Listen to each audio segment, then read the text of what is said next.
Welcome once again, my friends, and thank you for stopping by to listen to an old storyteller. Today we have a story from France, and the title of this story is The Dream. In the morning, Ourson was the first awake. Aroused by the lowing of the cow, he rubbed his eyes and looked about him and asked himself why he was in a stable. Then he recalled the events of the day before, sprang up from his bundle of hay, and ran quickly to the fountain to wash his face. While he was washing, Passerole, who had, like Ourson, risen at a very early hour and had come out to milk the cow, left the house door open.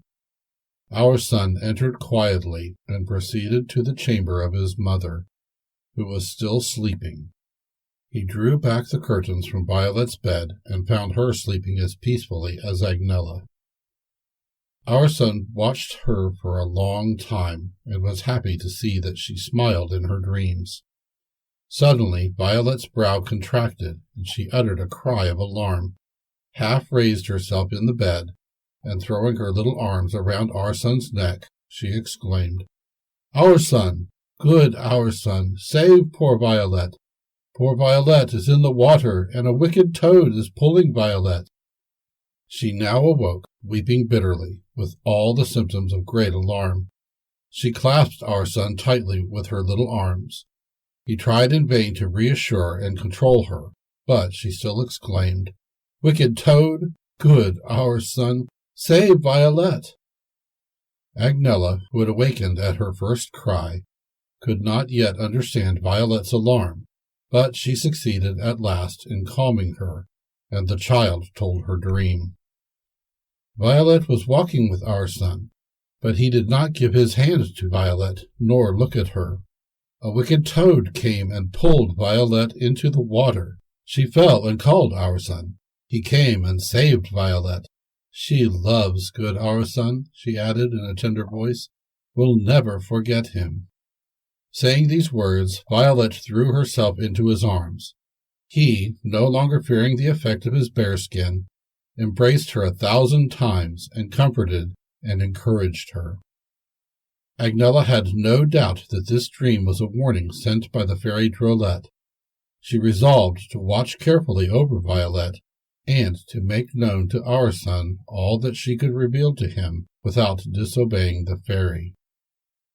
When she had washed and dressed Violet, she called Ourson to breakfast. Passerole brought them a bowl of milk fresh from the cow, some good brown bread, and a pot of butter. Violet, who was hungry, shouted for joy when she saw this good breakfast. Violet loves good milk, good bread, good butter, loves everything here, with good Ourson and good Mamma Ourson. "I am not called Mamma Ourson," said Agnella, laughing. "Call me only Mamma." "Oh, no, not Mamma," cried Violet, shaking her head sadly. "Mamma! Mamma is lost. She was always sleeping, never walking, never taking care of poor Violet, never kissing little Violet. Mamma Ourson speaks, walks, kisses Violet, and dresses her. I love Mamma Ourson, oh, so much," she said, seizing Agnella's hand and pressing it to her heart. Agnella replied by clasping her tenderly in her arms.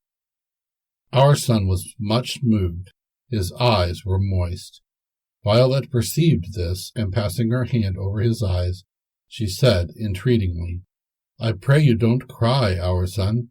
If you cry, Violet must cry too." "No, no, dear little girl, I will cry no more. Let us eat our breakfast, and then we will take a walk." They breakfasted with good appetites. Violet clapped her hands frequently and exclaimed, "Oh, how good it is! I love it! I am very glad."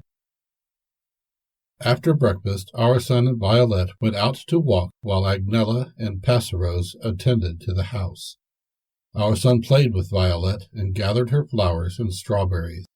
She said to him, "We will always walk with each other.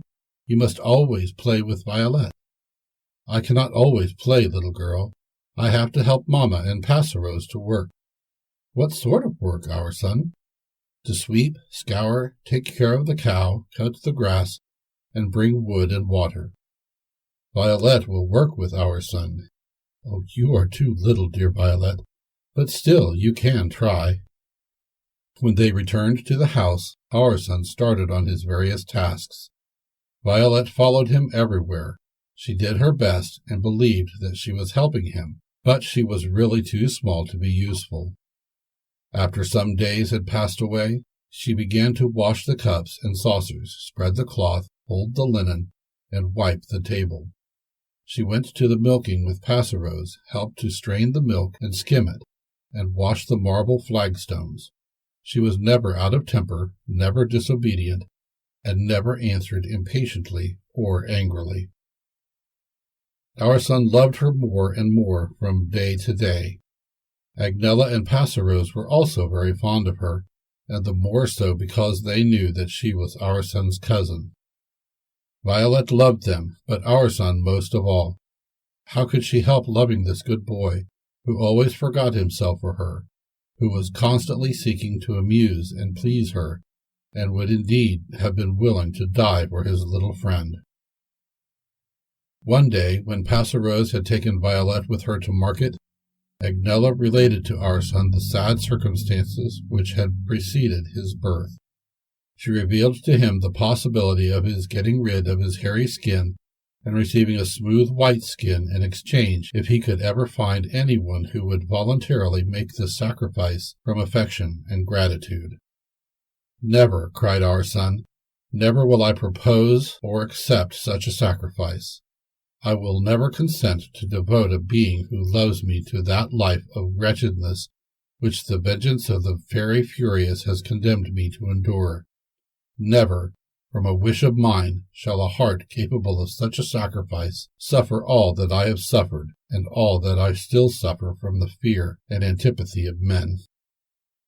Agnella argued in vain against this firm and noble resolve of Ourson. He declared that she must never again speak to him of this exchange, to which he would most assuredly never give his consent, and that it must never be named to Violet or any other person who loved him. Agnella promised compliance, after a few weak arguments.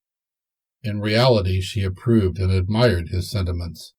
She could not but hope, however, that the fairy Drolette would recompense the generous and noble character of her little charge, and, by some extraordinary exercise of her power, release him from his hairy skin. Thank you once again for listening to this story. If you enjoyed this story, please press that like button. Also, please help an old storyteller out by subscribing to my channel. The next story will be posted in a few days, so until then, may your story continue to be a good one.